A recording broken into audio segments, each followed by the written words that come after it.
My name is Carl Danneberger, and the topic of this presentation is golf, post-World War II.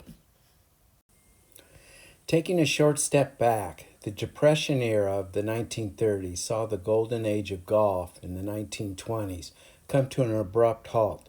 The United States and most of the world entered in an era of economic contraction and suffering, and numerous golf courses closed.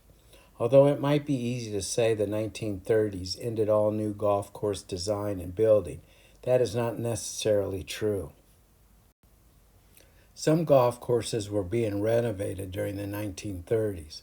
Donald Ross at Pinehurst was converting sand greens to grass. Tillinghast working with the PGA to upgrade golf courses.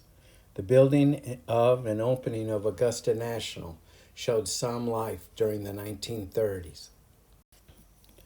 Government jobs programs like the Workers' Progress Administration, or WPA, helped build golf courses throughout the United States, like the Alister McKenzie designed Ohio State University golf course.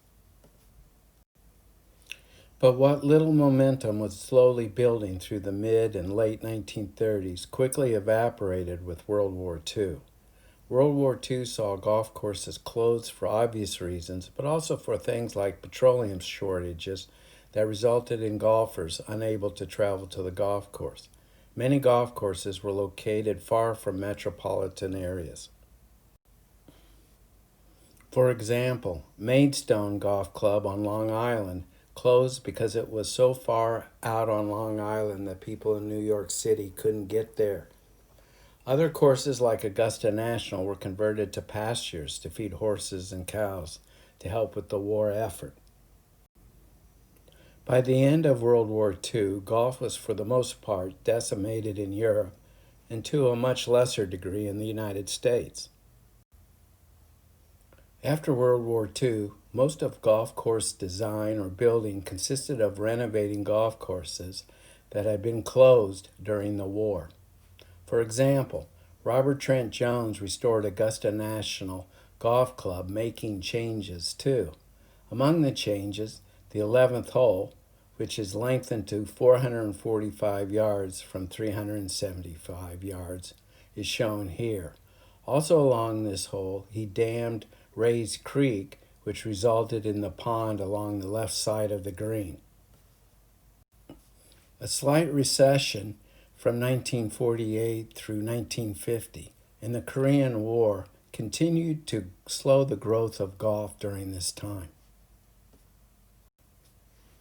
Although by the middle of the 1950s, golf was growing at a pace of about 100 new courses a year, and by the 1960s, this number had increased to over 400 golf courses per year.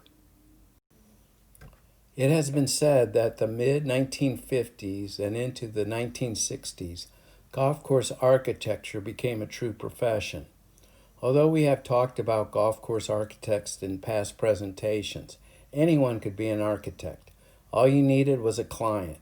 Now that is still true, but with technology improvements and increasing regulations, planning, and land requirements, more expertise was needed that only golf course architects trained in these areas could provide. After World War II, many of the famous golf course architects of the 1920s would pass away. Alister McKenzie and A.J. Tillinghast during the 1930s and 40s. Donald Ross passed away in 1948. James Braid in 1950. Colt in 1951. Willie Dunn Jr., Perry Maxwell, Stanley Thompson, and C.H. Allison in 1952. I think just like what happened when golf moved inland from the links in Scotland and England, and when golf came to the U.S., many of these golf courses were not outstanding. Something I like to call institutional memory was lost. In other words, some of the traditional ideas from the links courses and design philosophy found in the deceased architects was lost. Maybe not completely, but just look at the top 100 golf courses listed in the various magazines. How many of these courses were built in the 1950s or early 1960s? Pete Dye brought strategic design back in the 1960s.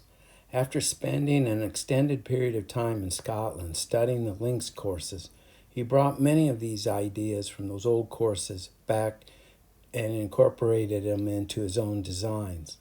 This picture is from Crooked Stick in Indianapolis, his home course. Pete Dye's strategic links type of design started with the design and construction of the golf club in New Albany, Ohio in 1967. After World War II, technological events occurred that changed how we could build and design golf courses, including the more prevalent use of dynamite and the use of earth-moving equipment. Dynamite allowed courses to be built in situations where in the past golf courses could not be built, for example, in mountain terrain. Also, the combination of dynamite and earth-moving equipment allowed for the increased use of water hazards. Earth-moving equipment changed how courses were built and how fast they could be completed. Prior to heavy machinery, it would take 200 workers with wheelbarrows and tools and horse-drawn scrapers to build a golf course that normally, under those conditions, would take 18 months to build. With earth-moving equipment, you could build a golf course in a period of months with maybe a dozen workers. We have seen in the recent past, with courses built in China and India, the availability of cheap labor and the need to have employment, that course building has reverted to more worker construction than equipment. In the 1950s, technology and science influenced how we built and managed golf courses. Automatic irrigation, for example, was introduced in the 1950s that reduced or replaced sprinklers and hoses and snap valves. Automatic systems contributed to the acceptance of irrigated fairways that resulted in better uniformity in play and in enjoyment. Fairway watering prior to becoming automatic was done normally with a single row of valves lying down the middle of the fairway, and you would move sprinklers and turn or snap them into the valves, similar to this manual irrigation system on this course in Chile. Turfgrass breeding programs improved the quality of grasses that we used on golf courses. Pencross creeping bentgrass. The creeping bentgrass cultivar used on golf courses for over 40 years was released by Professor Musser at Penn State University in 1955. Pencross was the standard for 40 years and is still used today. The greens on this Japanese golf course are Pencross. The brown turf is dormant zoysia grass. Hybrid Bermuda grasses were developed and released by Glenn Burton at the University of Georgia. It was an incredible improvement over the coarse, seeded types used previously. And Reed Funk at Rutgers University in the 1960s developed a breeding program that has led to many of the perennial ryegrasses, bluegrasses, and fescues we use today. Matter of fact, most of the germplasm for all the new improved cultivars can be traced back to his breeding program. In this photograph, Dr. Alexandra Cunha at the University of Chile is evaluating various turfgrass cultivars, many of these that came from the Rutgers program. And she is also, in this case, explaining some of her results. In the late 1950s and into the early 1960s, greens construction was revolutionized by the United States Golf Association greens construction method. Continual improvements in equipment technology have allowed turf to be managed now at a level that was not available only a few years ago. The 1950s and 1960s was a time of minimal environmental regulation for golf course building and management. The 1970s saw a change as environmental awareness and issues in resource management became more important. Books like Silent Spring made golf look more closely at how we manage it. Water has become an issue that defines golf course development. If you don't have water or the quality is extremely low, you should not be building a golf course.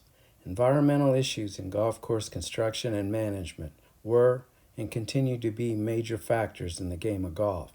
In the next presentation, we'll look how increasing environmental concerns impact how we build and manage golf courses. And finally, it would not be fitting without saying that Arnold Palmer, along with television, popularized and ignited golf's growth in the 1960s.